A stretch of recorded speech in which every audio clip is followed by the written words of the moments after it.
변함없이 우리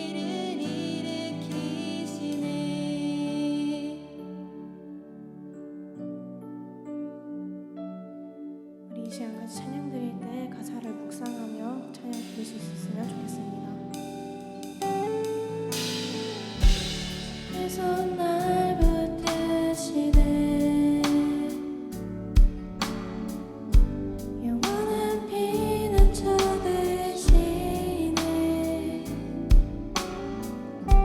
깊어진 한숨 속에도 변함없이 우리를 일으키시네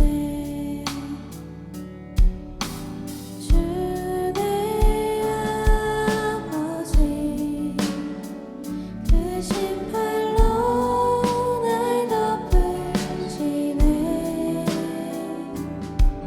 주는 내 큰 능력 변함없이 우리를 일으키시네 주의 아버지 주의 아버지 그 신발로 날 덮으시네 주는 내 큰 능력 변함없이 우리를 일으키시네 주의 손 날 붙드시네 주의 손 날 붙드시네 영원한 피난처 되시네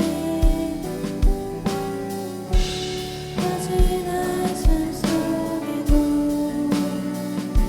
변함없이 우리를 일으키시네 주의 아버지 그 신발로 날 덮으시네 주는 내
큰 능력 변함없이 우리를 일으키시네 주의 아버지 그 신발로 날 덮으시네 주는 내 큰 능력 변함없이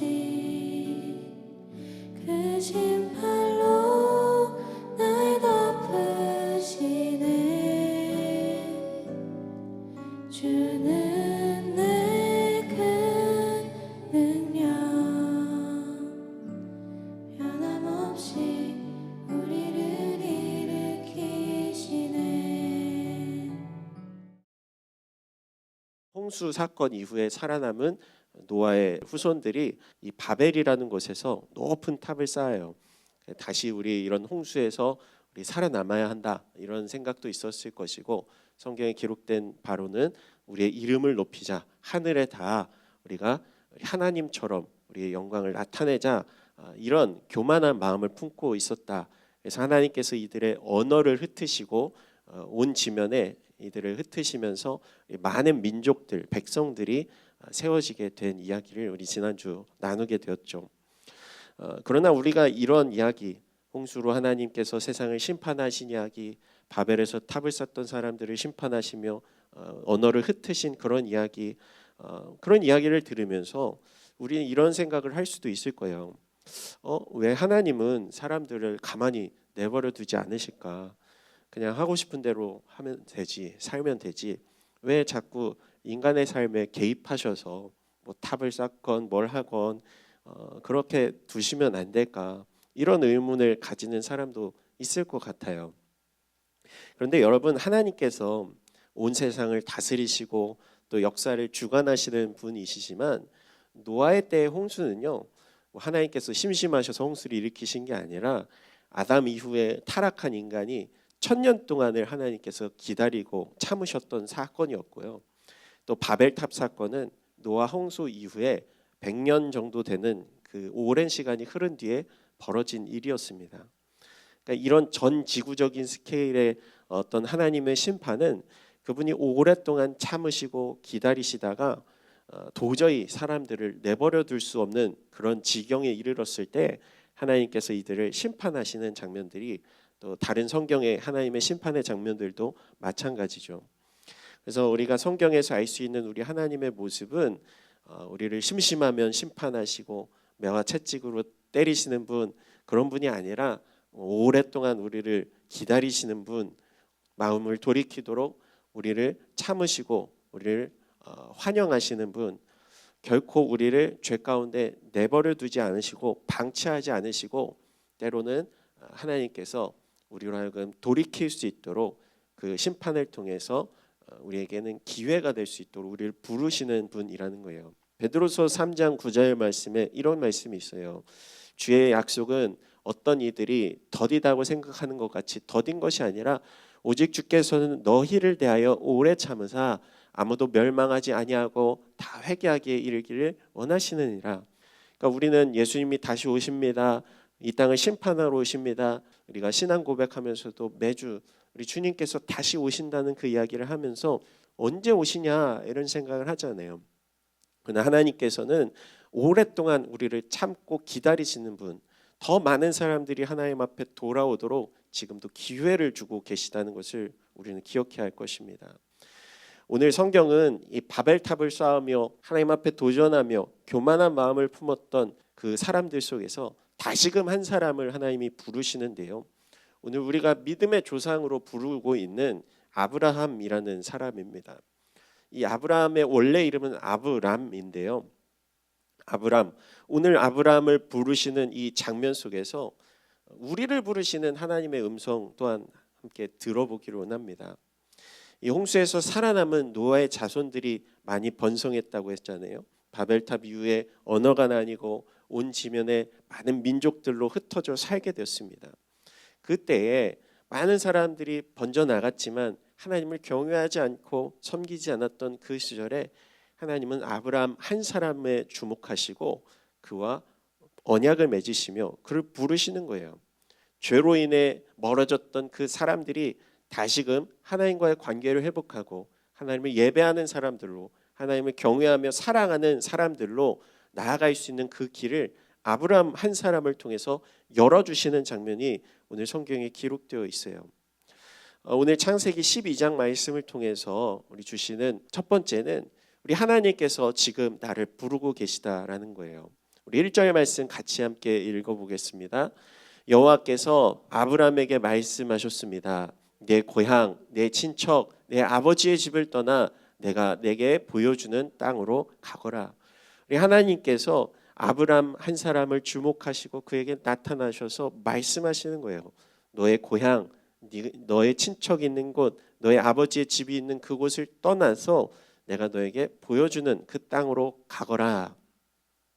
여러분, 하나님께서 이 하란이라고 하는 곳, 지도에 보면 맨 오른쪽 우르, 갈대아 우르라는 곳에 아브라함이 처음 태어났었고 그곳에서 하란이라는 곳으로 아버지와 함께 이동하게 됩니다.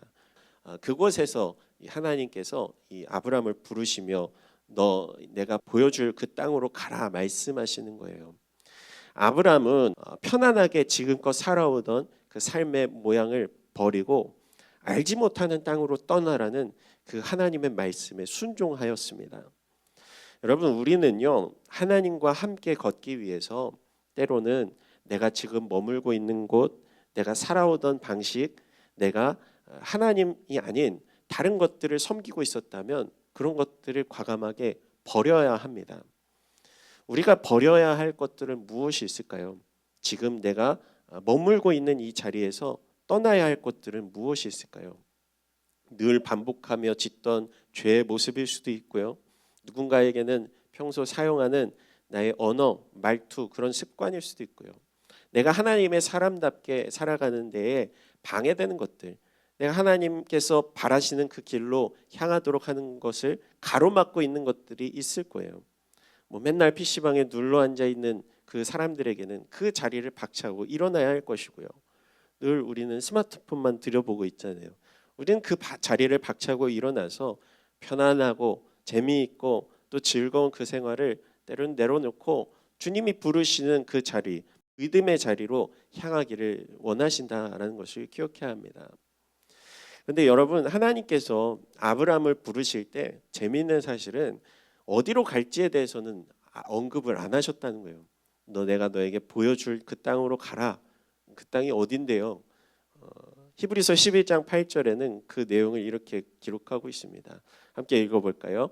믿음으로 아브라함은 부르심을 받았을 때 순종해 장차 유업으로 받을 곳에 나아갔습니다. 그런데 그는 어디로 가는지 알지 못하고 나아갔습니다. 하나님께서 나를 부르기는 부르셨는데 어디로 가라고는 하셨는데 그곳이 어딘지는 명확하게 얘기를 안 해주시는 거예요. 그리고 이 성경에 보면 개역개정 성경에 보여줄 땅으로 가라. 너 나중에 내가 그 땅을 보여줄 테니까 그곳으로 가라. 이렇게 얘기하고 있는 거죠. 이게 사실 우리에게 있어서는 참 어려운 영역이에요. 아니 일단 내가 믿음으로 살겠다고 하나님 앞에 결단하고 또 수련회 때 막 고백하고 눈물 흘리면서 하나님 제가 주님의 뜻대로 하나님 원하시는 그 길로 가겠습니다. 기도하고 결단했는데 도무지 당장 내가 뭘 해야 할지 모르겠다는 거죠. 대체 어디로 가라는 건가? 하나님이 막 오늘 딱 하고 나타나서 너 대학교 어디 목표로 준비해라 이렇게 말씀하시면 좋을 텐데 너 장래의 희망은 뭐 의사해라 뭐 선생님 해라 이렇게 딱딱 정해 주시면 좋잖아요. 그런데 여러분 하나님은 그런 방식으로 우리를 부르시지 않으세요. 요즘 운명전쟁 49라는 JTBC에서 만들었다고 하는데 엄청 광고를 하더라고요. 저는 본 적은 없는데 그 영상 짤 같은 거 이렇게 돌면서 보면 무당들이 나와서 서로 사주 풀어주고 누가 더 용한 점쟁이인지 이렇게 막 경쟁하는 그런 프로라고 하더라고요. 그걸 이제 짧은 한 30초짜리 이렇게 보면서 좀 열받았어요. 근데 그 사람들이 왜 그런 요즘 사람들이 왜 무당, 점쟁이 이런 사람들한테 열광할까요? 수백 년, 수천 년 된 역사이기도 하지만 이 사람들이라는 존재는요, 이 무속에 의지하는 그 이유가 속 시원하거든요. 진짜 나의 미래를 맞춘다고. 그리고 그 사람이 얘기했던 대로 내 삶이 이렇게 흘러가기 시작하면 그 사람이 맞나 봐. 정말 그런 섬기는 그 사람이 섬기는 그 신이 있나 봐. 이렇게 생각하죠. 너 가족 중에 일찍 죽은 사람 있지? 어떻게 맞추셨어요? 미래에 대해서도 알고 싶어 하잖아요. 저 이번에 누구랑 결혼하려고 하는데 그 여자 나랑 궁합이 맞을까요? 이렇게 생년월일 들고 가서 아니 서로 만나보면서 대화하면서 좋은 사람인지 알아보면 되는 거를 굳이 무당한테 물어봐요. 이번에 어디 투자하려고 하는데 저 거기 투자해도 될까요? 땅 사도 될까요? 이런 거를 가져가서 물어보고 수십만 원, 수백만 원씩 지불합니다. 그럼 그 무당이 속 시원하게 대답해 주잖아요. 그게 맞건 맞으면 좋고 틀리면 무당은 아님 말고 잘 되면 내 탓이야. 안 되면 너 정성이 부족해서 그래. 이렇게 얘기하죠. 근데 우리가 신앙생활을 할 때 마치 하나님을 무당이나 점쟁이를 대하듯 할 때가 있다는 거예요. 하나님 저 이번에 이거 할 건데 성공할 수 있게 좀 방법 좀 알려줘요. 저 로또 삽니다. 당첨번호 알려주세요. 그러나 우리는 하나님이 주인이시고 우리는 주인 대신 하나님의 종, 더 심하게 얘기하면 노예, 주종 관계예요. 그분이 명령하시고 말씀하시면 우리는 피조물된 우리는 창조주의 말씀에 따라 움직이며 그분의 말씀대로 순응하며 순종하며 따라가는 존재들이라는 거예요. 오늘 아브라함은 그런 모습으로 하나님 앞에 나아갔던 것입니다. 내가 너에게 보여줄 땅으로 가라 말씀하실 때 그 땅이 어딘지 몰라요. 방식도 모르겠어요. 그러나 일단 그 자리를 박차고 그의 고향, 친척, 아버지의 집을 떠나 일어났던 것입니다. 그리고 그것을 성경은 아브라함의 믿음이라고 평가하고 있는 거예요.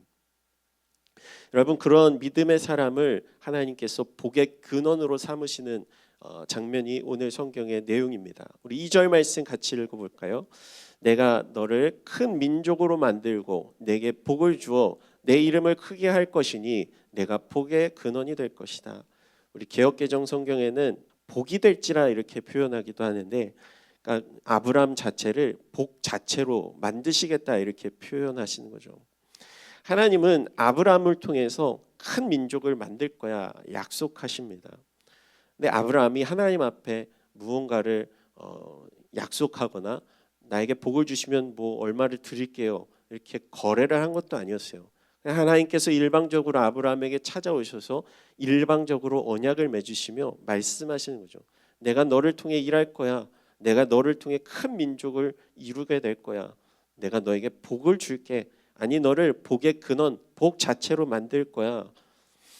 여러분, 이것은 아담에게 하셨던 생육하고 번성하여 땅에 충만하라 하셨던 그 말씀을 노아를 통해 계속해서 이루어 가셨고 또 다시금 아브라함을 통해 그 언약이 확장된 것입니다. 단지 이 땅에서 많은 사람들이 번성하는 것을 넘어서서 큰 민족을 만드시고 또 이 아브라함의 이름을 크게 할 것이다. 복의 근원이 될 것이다. 약속하시는 하나님의 약속이었어요. 여러분, 나를 통해서 하나님께서 일하신다면 그만큼 영광스러운 일이 있을까? 창조주, 온 세상을 만드신 그 하나님과 함께 걷는다는 것 얼마나 거룩하고 기쁜 일이 될까요? 그런데 여러분, 지금 우리를 통해서도 하나님은 그분의 약속을 이루어가기를 원하십니다. 아브라함 한 사람을 부르셨듯이 지금 이곳에 앉아있는 여러분을 우리 하나님께서 부르고 계시다는 거예요. 아브라함과 같이 믿음으로 그분의 부르심에 순종할 때 이곳에 있는 누구든 하나님과 함께 걸어갈 수 있는 그 영광스러운 일들을 이루어가기를 원하신다는 것입니다. 여러분, 참된 복은 무엇일까? 하나님께서 아브라함을 통해서 복을 주시고 또 복의 근원으로 삼으시겠다고 했는데 여러분의 기준에서 복은 무엇입니까? 단순히 돈 많이 버는 것, 성공하는 것, 잘 먹고 잘 사는 것, 뭐 좋은 성적 얻어서 좋은 대학 가는 것, 그것도 복의 일부죠. 제가 이제 예전에 몇 년 전에 춘천에 오기 전에 이제 서울에서 사역할 때 강남에 이제 개척교회 하시던 목사님을 한 1년 정도 도와드렸어요. 여기 강남으로 이제 개척교회긴 한데 이제 강남에 있어요. 부자교회는 아니고 정말 누가 부자분이 이제 공간을 빌려 주셔서 이렇게 예배를 드리고 있을 텐데 매주 이제 강남을 가잖아요. 그러니까 돈 많은 사람들, 직장인들 막 바글바글한 그 거리를 이렇게 걸으면서 참 많은 생각들을 하게 되는데 어느 날 제가 그 강남 거리를 이제 교회를 가는 길에 어떤 여자분이 다짜고짜 말을 거는 거예요. 나한테 뒤에 할아버지가 계세요. 무슨 소리세요? 저희 할아버지 살아 계신데요. 아니 그 위에 할아버지요 이렇게 얘기하신 조상이 있다는 거죠. 아 그래요? 이제 이상한 사람이라고 생각이 돼서 그러면서 이제 복이 많아 보이시는데 저 옆에 맥도날드 가서 햄버거 하나 사주세요. 햄버거 먹으면서 이제 얘기 좀 하자 이 얘기죠. 저는 이제 거절하고 이렇게 나왔는데 진짜 그 사람이 이제 햄버거를 먹고 싶었던 게 아니라 나중에 이제 그런 방식을 이렇게 유튜브로 찍은 사람 보니까 이 사람이 이제 소위 뭐 속된 말로 호구인지 아닌지 이렇게 시험을 해보고 자, 거기서 햄버거 사주는 사람은 이제 마음이 좀 여린 사람이니까 잘 넘어오는 사람이다 판단하고 이제 그걸 하는 거죠. 저는 그냥 괜찮다고 갔지만 진짜로 그 말에 혹해서 이제 조상이 있다. 그 조상이 너를 도와야 된다. 복을 받으려면 여기에서 제사를 드려라 하고 어디를 끌고 가서 제사비 50만 원이다, 100만 원이다 이렇게 받아낸다는 거죠. 그런 식으로 당한 사람이 많았던 이제 시절이 있었고 지금도 일부 그러고 다니는 사람들이 있어요. 근데 거기서 사람들이 혹하는 부분이 무엇이냐면 복 받으실 거예요라는 그 한마디입니다.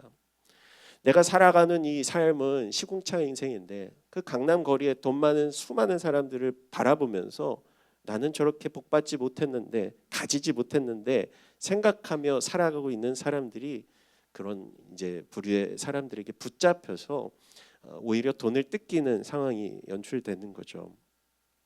물질에 목마른 사람들은 이 물질의 복을 갈망하고 인간관계에 목마른 사람들 이 관계의 복을 갈망하고 인생의 성공에 목마른 사람들은 그런 성공에 관한 복을 언급하며 이야기할 때 나도 그런 복을 받게 되지 않을까라는 생각으로 그런 이야기에 혹하게 되는 거죠. 그러나 성경에서 얘기하는 참된 복은 그런 복이 아닙니다. 그런 것들은 부수적으로 따라오는 것뿐이에요. 시편 1편 1절 2절 말씀 같이 한번 읽어볼까요? 복이 있는 사람은 꾀를 따라가지 않고 죄인들의 길에 서지 않으며 남을 업신여기는 사람들과 자리를 함께하지 않고 오직 여호와의 율법을 즐거워하고 그 율법을 밤낮으로 깊이 생각하는 자로다. 복 받은 사람, 복 있는 사람은 돈 많이 가진 사람 혹은 많은 부를 누리며 성공한 사람, 재력을 가진 사람, 명예로운 사람 그런 것들을 언급하지 않아요. 오히려 악한 사람들의 꾀를 따라가지 않는 사람이다. 죄인들의 길에 서지 않는 사람이다. 남을 업신여기는 사람들과 자리를 함께하지 않는 사람이다. 2절 말씀의 핵심입니다. 여호와의 율법을 즐거워하고 그 율법을 밤낮으로 깊이 생각하는 자로다. 그러니까 하나님의 말씀을 내 안에 삼아서 그 뜻을 따르며 순종하며 밤낮으로 주님의 그 말씀과 음성을 깊이 묵상하는 사람, 결국 하나님과 동행하는 법을 터득하고 주님과 함께 걸어가는 그 사람이 진짜 복 있는 사람이라는 거예요. 여러분, 하나님과 동행하는 삶, 영원하신 우리의 창조주와 함께 걸어가는 그 삶이 참된 행복, 복된 삶이라는 것을 여러분 꼭 기억하시길 소망합니다. 돈이 없어도 가진 것이 없어도 성공하지 못해도 하나님이 있으면 우리는 행복한 거예요. 내가 남들보다 자랑할 만한 것이 없어도 혹은 내 어떤 내세울 만한 그런 것들이 없을지라도 내 안에 예수 그리스도를 통해서 영원한 천국을 소유하고 있다면 우리는 참된 복을 가진 사람, 영원한 복을 소유한 사람들이라는 것입니다. 그리고 오늘 그 아브라함에게 그 복의 근원이 될 것이다. 오늘 하나님이 약속하시는 것이죠. 여러분, 하나님은 지금도 우리를 복의 통로로 사용하기를 원하십니다. 12장 3절 말씀 같이 읽어보겠습니다. 너를 축복하는 사람에게는 내가 복을 주고 너를 저주하는 사람에게는 내가 저주하리니 땅의 모든 족속이 너로 인해 복을 받을 것이다. 하나님께서 아브라함을 통해서 큰 민족을 이룰 것뿐만 아니라 그를 통해 모든 족속이 복을 받게 될 것을 약속하십니다. 그리고 그 약속대로 지금 우리는 아브라함을 믿음의 조상이라고 부르며 그의 믿음을 유업으로 받아 우리도 하나님 나라를 소유한 우리 믿음의 사람으로 살아가고 있는 것입니다. 하나님은 아브라함의 뜻이 이제 고귀한 아버지라는 뜻이거든요. 그 아브라함을 나중에 이름을 아브라함으로 바꿔주세요. 열국의 아버지, 모든 백성의 아버지 이런 뜻인데 이 아브라함으로 부르시면서 이제 더 이상 내 이름이 아브람이라 불리지 않을 것이다. 내 이름은 아브라함이라 부를 것이다. 내가 너를 많은 나라의 조상으로 삼았기 때문이다. 하나님 말씀하세요. 여러분, 하나님의 계획과 뜻은 나의 계획과 뜻과는 비교할 수 없는 크고 놀라운 계획입니다. 그래서 우리가 믿음으로 하나님의 뜻에 순종하며 그분과 동행하기 시작할 때 하나님은 작은 나를 통해서도 놀라운 일을 이루어 가시는 거예요. 여러분, 하나님께서 아브라함을 처음 부르실 때 너를 통해서 많은 민족을 이루어갈 거야, 많은 백성들을 세울 거야 했던 그 약속이 굉장히 이성적으로는 논리적으로는 맞지 않는 약속이었어요. 왜냐하면 4절 말씀 같이 한번 읽어볼까요? 그리하여 아브람은 여호와께서 말씀하신 대로 떠났습니다. 롯도 아브람과 함께 갔습니다. 아브람이 하란을 떠날 때 나이는 75세였습니다. 완전 할아버지 때 그를 부르시면서 너의 고향과 친척과 아버지의 집을 떠나라 말씀하시고 내가 너로 인해 큰 민족을 이룰 것이다 약속하시는 거예요. 여러분 나이 75세에 부르심 받으면 기분이 어떨까요? 나 지금 힘도 없고 아무거 할 수 있는 그런 것도 없는데 새로운 비전을 품고 그 땅을 떠나라는 것이 참 부담스러웠겠죠. 또 믿음이 가지도 않는 그런 약속이었을지도 모르겠어요. 그런데 하나님께서 아브람을 통해 큰 민족을 이루시리라는 그 약속이 현실적이진 않았지만 이 아브람은 그걸 믿음으로 받아들였다라는 것입니다. 내 생각과 내 기준이라면 불가능한 일이야. 하나님이 뭐 나 같은 사람을 쓰시겠어. 또 하나님께서 아브람을 75세에 부르셨는데 정작 이삭을 주셨을 때가 나중에 성경을 보면 100세에 주시잖아요. 그 25년의 시간이 얼마나 힘겨웠을까요? 하나님이 나 진짜 부르신 게 맞긴 할까? 나를 통해서 백성들을 세워주신다고 했는데 민족들을 일으키신다고 했는데 그 약속이 다른 뜻인 걸까? 내가 잘못 들은 걸까? 내가 하나님 앞에 속은 걸까? 하나님께서 우리를 부르시는 부르심도 여러분을 부르시는 부르심도 어쩌면 이럴지 모르겠어요. 우리의 시간은 너무나도 짧기 때문에 하나님이 지금 나랑 약속하셨는데 내일 당장 그 약속이 성취되기를 원하지 않아요. 그러나 하나님의 시간은 길기 때문에 때로는 내가 하나님께 기도하며 하나님과 했던 그 약속이 당장 내일이 아니라 10년, 20년 혹은 우리가 75세에 그 약속이 이루어질지도 모릅니다.